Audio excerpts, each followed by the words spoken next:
So many of us here in Colorado will remember one, several, or all of those mass shootings. I know I personally was out in the field covering that STEM school shooting. It's something that I know I will never forget. All of the people at Highlands Ranch will never forget. And of course, the father of Kendrick Castillo, the high school senior who gave his life protecting his classmates, will never forget. Our investigator, Jennifer Kowaleski, sat down with John Castillo earlier this morning. How are you doing? Oh, man. It was definitely a trigger I wasn't expecting. And, you know, getting the news on my phone and then going to a television and watching what transpired yesterday in Boulder at the King Soopers was, it brought everything full circle. The time of day that things took place was similar.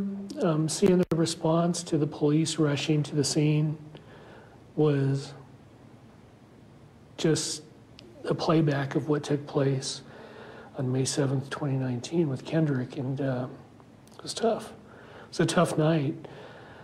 My wife and I, we went to visit Kendrick, and then we ended up at home, and we watched everything on television for several hours, and I found it hard to go to sleep and let it go and not keep thinking about what was breaking and transpiring and news coming out. So, I stayed up and I watched news, all the news I can get, and I just, as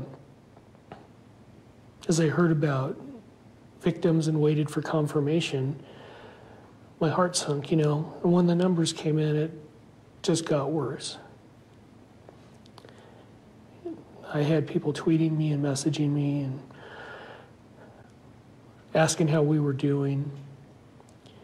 And I responded to all of them, but my concern goes out to the kids who were at the STEM school and what kind of trigger it put for those families as they're still trying to recover from all of this. And, it's a lifetime thing of grief and what you go through. And then, it pulled me the other way to these new families that are going to need support and everything in this difficult time.